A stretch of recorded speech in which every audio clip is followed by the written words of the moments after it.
Andrew Carnegie famously said 90% of all millionaires become so through owning real estate.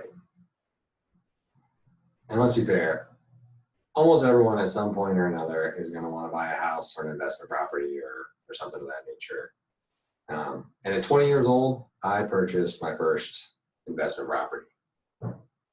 In this speech, I'll talk about my experience of learning why I wanted to purchase a house, searching for an investment property, and how somebody might go about purchasing an investment property.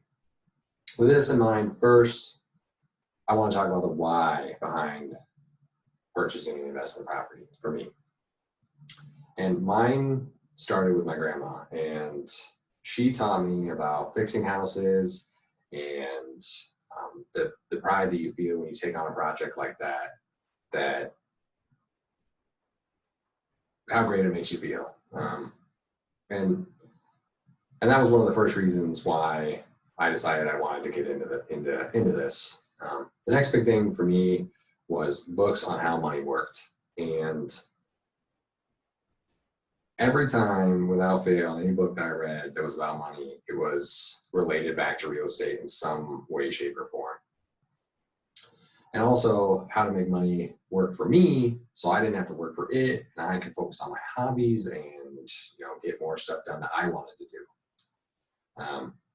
After I gained the initial knowledge of why I would want to do this, the next phase is the research and the searching phase.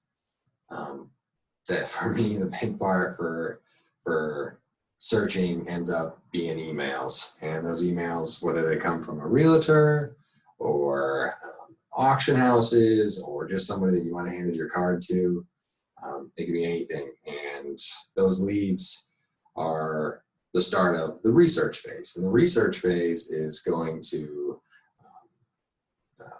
assessor sites or a place where you can comp houses that may be similar and how much they sold for,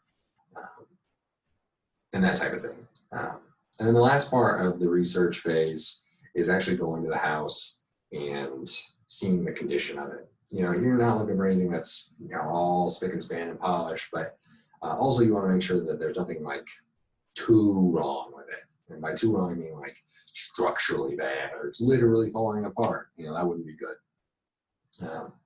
So at this point, after you've done all those things, you've found a house that you might want to buy.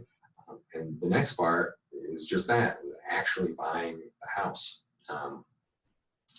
And to buy the house, the first big thing for me is getting creative with your offers. And your offers could be anything from lower than what you'd expect to offering asking and getting money back at closings that you can help fix.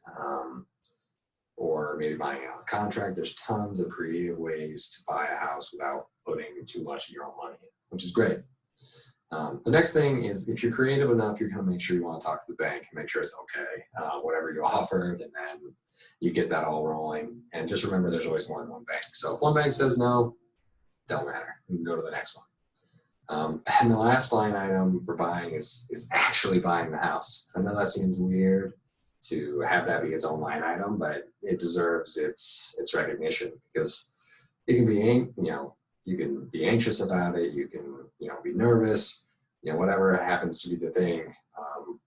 But once you sign on that dotted line, it all goes away, and it's just the next big thing. So in conclusion, we talked about the why behind purchasing an investment property, how you might find one, and how you might purchase a house or an investment property. Hopefully everyone got a small idea of what it took to start investing, and hopefully maybe even inspired somebody out there to start looking into this themselves. As Louis Glickman said, the best investment on earth is earth. Thanks.